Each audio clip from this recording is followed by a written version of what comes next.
ಸೆಪ್ಟೆಂಬರ್ನಲ್ಲಿ ಕ್ರಾಂತಿ ಆಗುತ್ತೆ, ಅಲ್ಲೋಲ ಕಲ್ಲೋಲ ಸೃಷ್ಟಿಯಾಗುತ್ತೆ, ರಾಜ್ಯ ರಾಜಕೀಯದಲ್ಲಿ ಸ್ಫೋಟಕ ಬೆಳವಣಿಗೆ ಆಗುತ್ತೆ ಅಂತ ಹೋದಲ್ಲಿ ಬಂದಲ್ಲಿ ಹೇಳ್ತಾ ಇದ್ರು. ಆದ್ರೆ ಸೆಪ್ಟೆಂಬರ್ಗೂ ಮೊದಲೇ ರಾಜಣ್ಣನೇ ಕಿಕ್ಔಟ್ ಆಗಿದ್ದಾರೆ.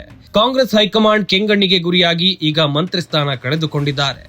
ಸಚಿವ ಸ್ಥಾನಕ್ಕೆ ರಾಜಣ್ಣ ರಾಜೀನಾಮೆ ಕೊಡ್ತಾ ಇದ್ದಂತೆ ಕಾಂಗ್ರೆಸ್ನಲ್ಲಿ ಸಂಚಲನ ಸೃಷ್ಟಿಯಾಗಿದೆ. ಜೊತೆಗೆ ರಾಜಣ್ಣ ಬೆಂಬಲಿಗರ ಆಕ್ರೋಶ ಹೆಚ್ಚಾಗಿದೆ. ತುಮಕೂರಿನ ಟೌನ್ ಹಾಲ್ ಸರ್ಕಲ್ನಲ್ಲಿ ರಾಜಣ್ಣ ಬೆಂಬಲಿಗರು ಹೋರಾಟವನ್ನು ನಡೆಸಿದ್ದಾರೆ. ಮಹಿಳೆಯರು ಬಳೆ ಒಡೆದುಕೊಂಡು ಕುತ್ತಿಗೆಗೆ ಸೀರೆ ಸುತ್ತಕೊಂಡು ನೆಲದಲ್ಲಿ ಒದ್ದಾಡಿ ಆಕ್ರೋಶವನ್ನು ಹೊರಹಾಕಿದ್ದಾರೆ. ಮತ್ತೊಂದು ಕಡೆ ರಾಜಣ್ಣ ಅಭಿಮಾನಿ ಅರೆಬೆತ್ತಲೆ ಉರುಳು ಸೇವೆ ಮಾಡಿ ಮಂತ್ರಿ ಸ್ಥಾನ ವಾಪಸ್ ನೀಡುವಂತೆ ಒತ್ತಾಯ ಮಾಡಿದ್ದಾರೆ.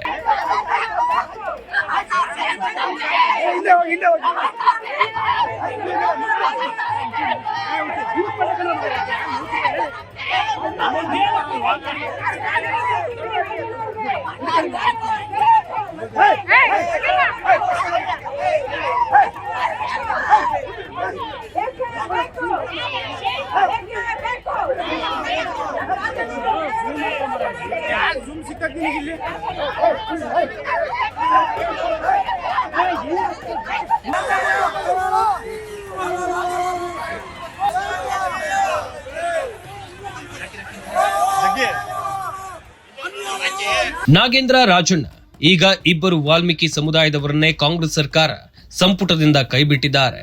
ಹೀಗಾಗಿ ಸತೀಶ್ ಜಾರಕಿಹೊಳಿ ಅಲರ್ಟ್ ಆಗಿದ್ದಾರೆ. ವಾಲ್ಮೀಕಿ ಸಮುದಾಯವನ್ನೇ ಮತ್ತೆ ಸಂಪುಟಕ್ಕೆ ಸೇರಿಸೋಕೆ ದೆಹಲಿಗೋಗಿ ಚರ್ಚೆ ಮಾಡೋಕೆ ರೆಡಿ ಆಗಿದ್ದಾರೆ. ಇಷ್ಟೇ ಅಲ್ಲ, ಸತೀಶ್ ಜಾರಕಿಹೊಳಿ ನೇತೃತ್ವದಲ್ಲಿ ಸಮುದಾಯದ ಶಾಸಕರು, ನಾಯಕರು ಸಭೆ ನಡೆಸಿದ್ದಾರೆ. ಜೊತೆಗೆ ಕೆಎನ್ ರಾಜಣ್ಣ ಜೊತೆಗೂ ಮಾತನಾಡಿದ್ದಾರೆ. ರಾಜಣ್ಣಗೆ ಧೈರ್ಯ ಹೇಳಿದ ಸತೀಶ್, ಬೇಸರ ಏನಿಲ್ಲ, ದೆಹಲಿಗೆ ಹೋಗ್ತೇನೆ, ಇದರಲ್ಲಿ ದೊಡ್ಡ ಷಡ್ಯಂತ್ರ ಇದೆ, ಸಮಯ ಬಂದಾಗ ಹೇಳ್ತೇನೆ ಅಂತ ನಿಗೂಢವಾಗಿ ಮಾತನಾಡಿದ್ದು. ಮಂತ್ರಿಗಳನ್ನ ಎಷ್ಟಿದೆ ಏನೋ ಡ್ರಾಪ್ ಆಗಿದೆ, ಅವ್ನು ಬೇಗ ತುಂಬಲಿಕ್ಕೆ ಒಂದು ನಿಯೋಗ ಹೋಗ್ತಾ ಇದೆ, ಬೇಗ ತುಂಬಬೇಕು. ಅದು ಹುಲಿ ಇದೆ, ಹುಲಿ ಯಾವಾಗಲೂ ಗುರುಗುರು ಹತ್ತಿರ್ತೈತೆ, ಅದು ಷಡ್ಯಂತ್ರ ಇದೆ, ಅದನ್ನ ಸಮಯ ಬಂದಾಗ ಹೇಳದಂತ ಹೇಳ್ಯಾರ, ಅದು ಅವ್ರಿಗೆ ಬಿಟ್ಟಂತ ವಿಚಾರ. ಸದ್ಯ ಸಚಿವ ಸಂಪುಟದಿಂದ ಕೆಎನ್ ರಾಜಣ್ಣ ವಜಾಗೊಂಡ ಬೆನ್ನಲ್ಲೇ ಅವರು ನಿರ್ವಹಿಸ್ತಾ ಇದ್ದ ಸಹಕಾರ ಖಾತೆಗೆ ಭರ್ಜರಿ ಲಾಭಿ ಆರಂಭ ಆಗಿದೆ. ಈ ಸಮುದಾಯದ ಶಾಸಕರು, ನಾಯಕರು ಸಿದ್ದರಾಮಯ್ಯ ಅವರನ್ನ ಭೇಟಿ ಮಾಡಿ ಯಾವುದೇ ಕಾರಣಕ್ಕೂ ನಾಯಕ ಸಮುದಾಯದಿಂದ ತೆರವಾಗಿರುವ ಖಾತೆಗಳನ್ನ ಬೇರೆ ಜಾತಿಯವರಿಗೆ ನೀಡಬಾರದು ಅಂತ ಪಟ್ಟು ಹಿಡಿದಿದ್ದಾರೆ. ಈ ಮಧ್ಯೆ ರಾಜಣ್ಣಗೆ ಈಗ ಬಿಜೆಪಿ ಗಾಳ ಹಾಕ್ತಾ ಇದೆ. ಕೇಳಿ ರಾಜಣ್ಣ ವಾಲ್ಮೀಕಿ ಸಮುದಾಯದ ದೊಡ್ಡ ನಾಯಕ. ಹೀಗಾಗಿ ರಾಜಣ್ಣ ಮೇಲೆ ಬಿಜೆಪಿಗೆ ದೊಡ್ಡ ಅನುಕಂಪ ಬಂದಿದೆ. ರಾಜಣ್ಣ ರಾಜೀನಾಮೆ ಬಳಿಕ ಸದನದಲ್ಲೂ ಕೂಡ ದೊಡ್ಡ ಮಟ್ಟದಲ್ಲಿ ಬಿಜೆಪಿ ಗಲಾಟೆ ಮಾಡಿ ಅವರ ಪರವಾಗಿ ವಾದವನ್ನ ಮಾಡಿದ್ರು. ಸತ್ಯ ಹೇಳಿದ್ದಕ್ಕೆ ರಾಜಣ್ಣ ವಜಾ ಮಾಡಿದ್ದಾರೆ ಅಂತ ಅಶೋಕ್ ಸೇರಿ ಎಲ್ಲಾ ನಾಯಕರು ರಾಜಣ್ಣ ಪರವಾಗಿ ನಿಂತಿದ್ರು. ಇದೀಗ ರಾಜಣ್ಣ ಆಪರೇಷನ್ಗೆ ಬಿಜೆಪಿ ಸಜ್ಜಾಗಿದೆ ಎನ್ನಲಾಗ್ತಾ ಇದೆ. ತುಮಕೂರಿನ ಬಿಜೆಪಿ ಶಾಸಕ ಸುರೇಶ್ ಗೌಡ ಹಾಗೂ ವಾಲ್ಮೀಕಿ ನಾಯಕ ಶ್ರೀರಾಮುಲುಗೆ ಈ ಜವಾಬ್ದಾರಿಯನ್ನ ಬಿಜೆಪಿ ಕೊಟ್ಟಿದೆಯಂತೆ. ಕಾಂಗ್ರೆಸ್ ದಲಿತ ಸಮುದಾಯವನ್ನ ಕಡೆಗಣಿಸ್ತಾ ಇದೆ. ಈಗಾಗಲೇ ಇಬ್ಬರು ಮಂತ್ರಿಗಳನ್ನ ಮನೆಗೆ ಕಳುಹಿಸಿದ್ದಾರೆ ಅಂತ ರಾಜ್ಯದ ಜನರ ಎದುರು ಹೇಳುತ್ತಾ ಎಸ್ಸಿ ಸಮುದಾಯದ ಲಾಭ ಪಡೆಯೋಕೆ ಬಿಜೆಪಿ ನಾಯಕರು ಮುಂದಾಗಿದ್ದಾರೆ. ಈ ಬೆನ್ನಲ್ಲೇ ಸಚಿವ ಸ್ಥಾನದಿಂದ ವಜಾಗೊಂಡ ಕೆಎನ್ ರಾಜಣ್ಣ ಹಾಗೂ ಅವರ ಮಗ ಎಂಎಲ್ಸಿ ರಾಜೇಂದ್ರರನ್ನ ಶ್ರೀರಾಮುಲು ಬಹಿರಂಗವಾಗಿ ಬಿಜೆಪಿಗೆ ಕರೆದಿದ್ದಾರೆ. ಇಡೀ ಸಮುದಾಯ ಮತ್ತು ಅದರ ನಾಯಕರು ನಿಮ್ಮೊಂದಿಗಿದ್ದಾರೆ. ನೀವು ಮತ್ತು ನಿಮ್ಮ ಮಗ ಬಿಜೆಪಿಗೆ ಬಂದ್ಬಿಡಿ. ನಾವು ನಿಮ್ಮನ್ನ ಪಕ್ಷಕ್ಕೆ ಸ್ವಾಗತಿಸ್ತೇವೆ ಮತ್ತು ಪಕ್ಷದಲ್ಲಿ ನಮಗಿಂತ ಹೆಚ್ಚಿನ ಗೌರವ ಸಿಗುತ್ತೆ ಅನ್ನೋದರ ಜೊತೆಗೆ ಕಾಂಗ್ರೆಸ್ ವಿರುದ್ಧ ರಾಮುಲು ಕೆರಳಿದ್ದಾರೆ. ರಾಜಣ್ಣವರು ಏನ್ ತಪ್ಪು ಮಾಡಿದ್ರು? ರಾಜಣ್ಣವರು ರಾಜೀನಾಮೆ ತಗೊಂಡಿಲ್ಲ. ನೀವು 2014 ಯಾವ ಸರ್ಕಾರ ಇತ್ತು?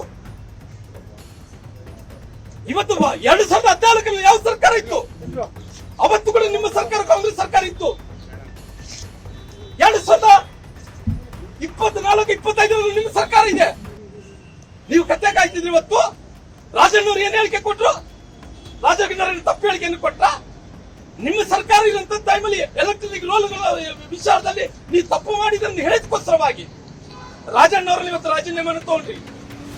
ಎಲ್ಲ ಹಿಂದುಳಿದಂತ ಜಾತಿಗಳು ಅದನ್ನ ಸಿದ್ದರಾಮಯ್ಯ ಕೇಳ್ತೀನಿ, ಸ್ವಾಮಿ ನೀನ್ ಇವತ್ತು ರಾಜಣ್ಣವ್ರ ರಾಜೀನಾಮೆ ತಗೊಂಡಿದ್ದೆವು, ಅದೇ ರೀತಿಯಲ್ಲಿ ಕೂಡ ನಿಮ್ಮ ಜಮೀರ್ ಖಾನ್ ಇದ್ರಿಗೆ ತಗೊಂತಿದ್ರ? ರಾಜಣ್ಣವರು ಕೇವಲ ವಾಲ್ಮೀಕಿ ಸಮುದಾಯದವರು, ಒಳ್ಳೆ ರಾಜಕಾರಣಿ, ಸಹಕಾರಿ ಸಂಘದಲ್ಲಿ ಒಂದು ದೊಡ್ಡ ಕ್ರಾಂತಿಯನ್ನು ಮಾಡಿದಂತ ವ್ಯಕ್ತಿ. ಆ ವ್ಯಕ್ತಿನ ಇವತ್ತು ರಾಜೀನಾಮೆ ಅನ್ಕೊಳ್ರಿ. ಅದೇ ರೀತಿ ಜಮೀರ್ ಇದ್ರೆ ತಗೊಂತಿದ್ರ? ಜಮೀರನ್ನು ನೀವು ತಗೊಳಕ್ ಆಗ್ತಾ ಇಲ್ಲ, ತಗೊಂತಿದ್ದಿಲ್ಲ. ಯಾಕಂದ್ರೆ ಅವ್ರು ಒಂದು ಸಮುದಾಯದ ದೊಡ್ಡ ಲೀಡರ್. ಅದಕ್ಕೋಸ್ಕರವಾಗಿ ನಾವು ರಾಜಣ್ಣವ್ರ ಜೊತೆಲಿ ಇದೀವಿ. ಗೌಸಿದ್ದೂಪರ ಕುಟುಂಬಕ್ಕೆ ಇವತ್ತು NIA ಆಗಬೇಕು, ಕರ್ನಾಟಕ ರಾಜ್ಯದ ಯಾವ ಹಿಂದೂಪರ ಕಾರ್ಯಕರ್ತರು ಕೊಲೆ ಆಗಬಾರದು ಅನ್ನಂತ ಕಾರಣದಿಂದ ಒಂದು ಹೋರಾಟವನ್ನು ಮಾಡ್ತಾ ಇದ್ವಿ. ಅದಕ್ಕೋಸ್ಕರವಾಗಿ ಮುಂದಿನ ದಿನಗಳಲ್ಲಿ ರಾಜಣ್ಣವರನ್ನ ಇವತ್ತು ಜಾತ್ಯತೀತವಾಗಿ ನಮ್ಮ ಸಮುದಾಯದ ನಾಯಕರು ನಾವೆಲ್ಲರೂ ಕೂಡ ರಾಜಗೌಡರು, ನಾನು, ಜನಾರ್ದನ್ ರೆಡ್ಡಿರು, ನಮ್ಮ ಶರಣವರು, ನಮ್ಮ ಬೆಳಗಾನವರು, ನಮ್ಮ ಉಪಮುಖ್ಯಮಂತ್ರಿ ಅಶ್ವತ್ಥ ನಾರಾಯಣರು, ದಲಿತರು, ಬಸವ ಶರಣವರು, ನಾಗರಾಜ್ ಅವರು ಎಲ್ಲರೂ ಕೂಡ ತೀವ್ರವಾಗಿ ಖಂಡಿಸ್ತೀವಿ. ರಾಜಣ್ಣವರೇ, ನಾವು ನಿಮ್ಮ ರಾಜೀನಾಮೆಯನ್ನು ತಗೊಂಡಿದ್ದಾರೆ, ಅದನ್ನು ತೀವ್ರವಾಗಿ ಖಂಡಿಸ್ತೀವಿ. ಇಡೀ ಸಮಾಜ ರಾಜಣ್ಣವ್ರ ಜೊತೆಲಿ ನಿಲ್ತೀವಿ. ನಾವೆಲ್ಲರೂ ಕೂಡ ಪಕ್ಷಾತೀತವಾಗಿ ನಿಲ್ತೀವಿ. ನಾವೆಲ್ಲರೂ ಕೂಡ ರಾಜಣ್ಣವ್ರ ಜೊತೆಲಿ. ಇವತ್ತು ರಾಜಣ್ಣವ್ರು ನಾನು ಅವ್ರು ಮಾಡಿದಂತ ಯಾವುದೇ ತಪ್ಪಿಲ್ಲದ್ರು ಕೂಡ ಸತ್ಯವನ್ನು ಹೇಳಿದಕ್ಕೋಸ್ಕರವಾಗಿ ಅವ್ರು ಏನು ವಜಾ ಮಾಡಿದಾರೋ, ಇವತ್ತು ಸರ್ಕಾರದಲ್ಲಿ ಯಾವ್ದು ಕೂಡ ವಜಾ ಮಾಡಂತ ತೀರ್ಮಾನಗಳು ಯಾರು ತಗೊಂಡಿಲ್ಲ. ನಾವು ನೋಡ್ತೇವೆ ವೀರೇಂದ್ರ ಪಾಟೀಲ್ ಸಂದರ್ಭದಲ್ಲಿ ವಜಾ ಮಾಡಂತ ಕೆಲಸ ಮಾಡಿದ್ರು. ಅವತ್ತು ದೇವರಾಜ ಅರಸರು ಕೂಡ ಇದೇ ರೀತಿ ಅಪಮಾನ ಮಾಡುವಂತ ಕೆಲಸ ಮಾಡಿದ್ರು. ಅದೇ ರೀತಿ ನಮ್ಮ ಸಮುದಾಯ ನಾಯಕರಾದಂತ ರಾಜಣ್ಣವರು ಕೂಡ ಇದೇ ಅಪಮಾನ ಮಾಡುವಂತ ಕೆಲಸ ಮಾಡಿದ್ರು. ನಿರಂತರವಾಗಿ ನಮಗೆ ಸಮುದಾಯಕ್ಕೆ ಅನ್ಯಾಯವನ್ನು ಮಾಡ್ತಾ ಇದ್ದಾರ. ಇವತ್ತು 2 ವರ್ಷಗಳ ಕಾಲ ನಿರಂತರವಾಗಿ ಮೋಸ ಮಾಡ್ತಾ ಇದ್ದಾರೆ ಈ ಸರ್ಕಾರ. ಎಲ್ಲ ವಿಶೇಷವಾಗಿ ನಮ್ಮ ಸಮುದಾಯ ಅವರಿಗೆ ಇವತ್ತು ದೊಡ್ಡ ಅನ್ಯಾಯವನ್ನು ಮಾಡುವಂತ ಕೆಲಸ ಮಾಡ್ತಾ ಇದ್ದಾರ. ಅದಕ್ಕೋಸ್ಕರ ರಾಜಣ್ಣವರೇ, ನೀವು ಎದುರುಬೇಡ್ರಿ. ನಿಮ್ಮ ಜೊತೆಲಿ ಕೌಸಿದ್ದಪ್ಪಣ್ಣವ್ರ ಅವ್ರ ಕುಟುಂಬ ಇದೆ. ನಮ್ಮೆಲ್ಲ ಪಕ್ಷಾತೀತವಾಗಿ ಎಲ್ಲ ಶಾಸಕರು, ಮಾಜಿ ಶಾಸಕರು ಎಲ್ಲ ಇದೀವಿ. ಇಡೀ ಸಮುದಾಯ ನಿಮ್ ಜೊತೆಲಿಟ್ಟು ದಯವಿಟ್ಟು ಭಾರತೀಯ ಜನತಾ ಪಾರ್ಟಿ ಬರ್ರಿ.